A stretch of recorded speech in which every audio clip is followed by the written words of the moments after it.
a teus pés trazemos nossa vida. A vida de São José revelada à abadesa Maria Cecília Baixa. O encontro de José com Jesus. Chegando ao templo, carregando a imensa expectativa do encontro de Jesus, lá entraram e puderam vê-lo. Estava entre os doutores da lei e com eles discutia com muita vivacidade, sabedoria e graça. José e Maria permaneceram parados em silêncio, ouvindo suas palavras. E a alegria de que foram tomados era tão imensa que compensou as amarguras passadas, e eles tiveram até momentos de extrema doçura naquela observação do menino. José quase teve um desmaio só de poder ver novamente seu tão querido Jesus, e passou imediatamente a louvar e agradecer ao Senhor que permitira que achassem o menino. Seu espírito rejuvenesceu e ele se sentiu mesmo mais eufórico do que o patriarca Jacó, a saber que o seu filho José vivia e era vice-rei do Egito. É também impossível contar quais os sentimentos do santo, ao ouvir aquela extraordinária sabedoria mostrada por ele frente a seus interlocutores. Observava claramente que eles e mais servidores graduados do templo o ouviam maravilhados e estupefatos pela sabedoria e extrema graciosidade mostradas pelo menino. Com inusitada satisfação, José dizia para si mesmo: finalmente Jesus será agora conhecido e reconhecido como o verdadeiro Messias que é. Como poderão todos resistir a essa evidência e a não amá-lo como tal?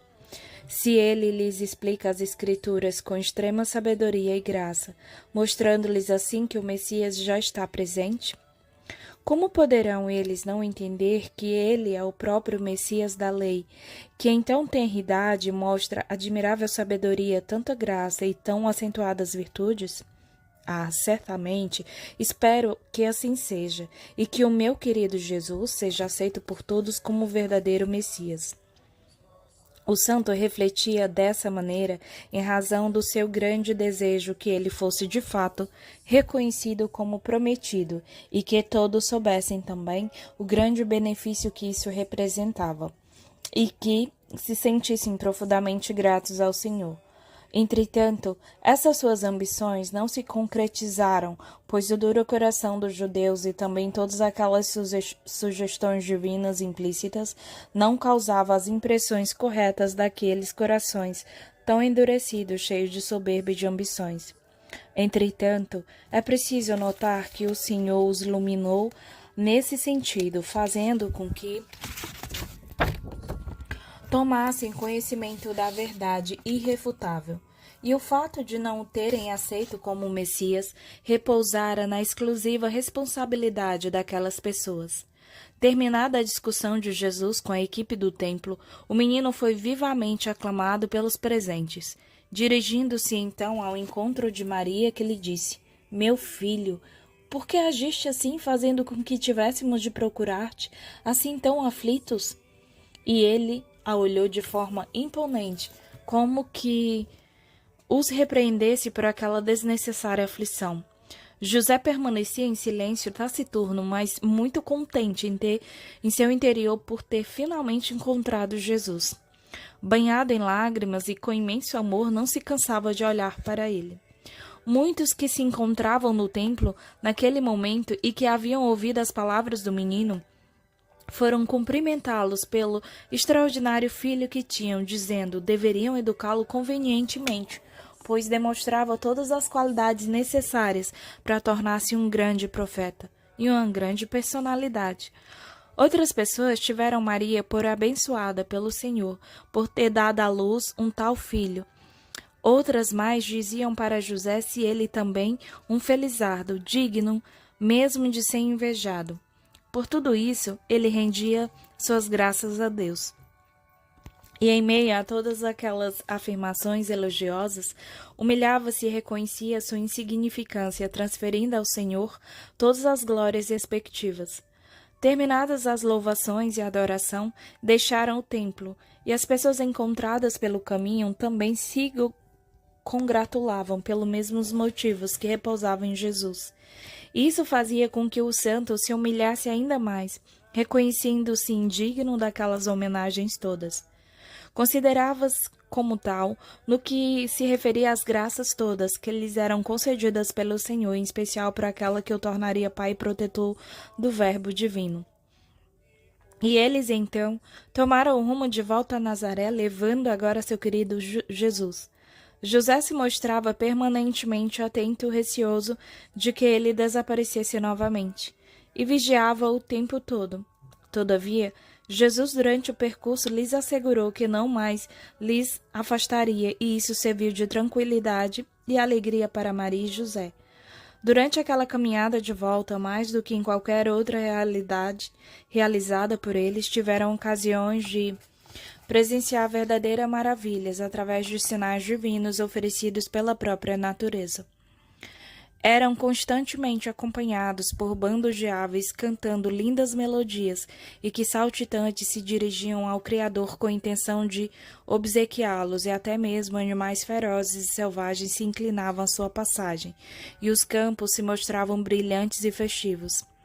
O céu se mostrava sereno e límpido, enquanto que o sol era mais resplandecente e brilhante do que nunca. E muitas vezes o santo pôde ouvir distintamente cânticos celestes, entoados por anjos. Maria cantava também doces cânticos de louvor ao Senhor, e agradecia por ter encontrado seu tão querido filho. José, em meio a tantas festividades e alegrias, também agradecia a Deus tanto pelas amarguras vividas como pelo presente contentamento. Assim, a viagem de volta foi plena de alegrias e eles chegaram, sem que tivessem disso se apercebido, sem qualquer esforço, fadiga e sem cansaço. E José repetia as palavras de Davi: quando me encontrava prisioneiro de angústias, o carinho do Senhor me consolou. Salmo 93, capítulo 19. Chegando a Nazaré com Jesus, ao entrarem na cidade, receberam inúmeras congratulações por parte de vizinhos e amigos que sabiam do desaparecimento do menino, devido ao auspicioso fato de o terem encontrado são e salvo. Pessoas louvavam sua beleza, suas excepcionais qualidades e a imponência, graça e nobre aparência que ele demonstrava. Todavia, como sempre existiram também aborrecimentos e amarguras para o santo, uma vez que certas pessoas, instigadas pelo demônio, considerava interessante a travessura e até mesmo se mostrava algo reticente por ter ele sido encontrado. José notava bem esses sentimentos, e eles lhe causavam profunda tristeza, pela maldade que continham. Entretanto, como de hábito, não demonstrou seus sentimentos, mas exerceu suas já conhecidas virtudes, mostrando-se amável e cordial até mesmo com essas pessoas. E suplicou ao Senhor que as perdoasse e as iluminasse, para que pudessem livrar-se daquelas tentações do demônio. Deus o ouviu, e elas em pouco tempo mudaram seu comportamento e também se dirigiram a eles para cumprimentá-los pelo reencontro de seu filho. O santo ficou sobremaneira feliz com a mudança de atitudes, agradecendo profundamente ao Senhor que o havia atendido. Quando elas o procuravam, acolhia-as com muita cordialidade e agradecia o interesse demonstrado sem mostrar o aborrecimento que lhe haviam causado anteriormente. E elas se admiravam dessas suas amáveis demonstrações e acabavam por se tornarem amigas, derrotando assim mais uma vez o inimigo permanente. Algumas delas chegaram mesmo a solicitar sua permissão para irem à oficina ver Jesus com mais frequência, pois a sua presença lhes era extremamente agradável. Ele, muito cortês e delicado, pois desejava que todos pudessem participar da alegre companhia de Jesus, concordava contente. Na verdade, quando iam vê-la, as pessoas se alegravam verdadeiramente, pois ele as beneficiava, embora não soubessem que essas graças vinham do Pai Celeste por sua intermediação. Conversaram com José, afirmando que era um verdadeiro afortunado por ter a esposa tão digna, graciosa, sábia, além disso, de tão rara beleza. E mais ainda, por com ela ter tido tão extraordinário filho, que arrebatava todos os corações, tão logo as pessoas o vissem. Entre lágrimas de alegria e ternura, o santo lhe dizia: na verdade, sou indigno de tantos benefícios que jamais merecerei. Assim, ajudai-me a agradecer ao Senhor por esses benefícios todos, e para que eu possa corresponder com muito fiel servidão e exato cumprimento da sua lei. As pessoas se admiravam com tanta humildade, e mais ainda, porque ele jamais se queixara de sua extrema pobreza, ou das afrontas todas que havia tido por parte de seus parentes, que lhe haviam tomado seus bens de raiz. Existiam mesmo os que defendiam sua luta para recuperar aqueles bens injustamente perdidos, afirmando que ele os poderia recuperar com facilidade, se assim desejasse. A esses José respondia estar muito bem como estava vivendo, contente em sua pobreza, que lhe bastava plenamente o que tinha e que estava muito satisfeito com as graças concedidas a ele pelo Senhor, sejam Maria e Jesus, e dizia: com essas dádivas de Deus, sou bastante rico e nada mais tenho a desejar. Em outras ocasiões, respondia que o Senhor era sua herança e que isso lhe bastava perfeitamente. Ouvindo, as pessoas se edificavam, admiradas com sua firmeza de propósitos, embora não faltassem também os que o julgassem irresponsável e doido, pois, podendo viver em conforto e comodidade, não dava importância a isso. Ele, contudo, não se ofendia e respondia que se considerava extremamente feliz em poder sustentar sua pequena família através do seu trabalho.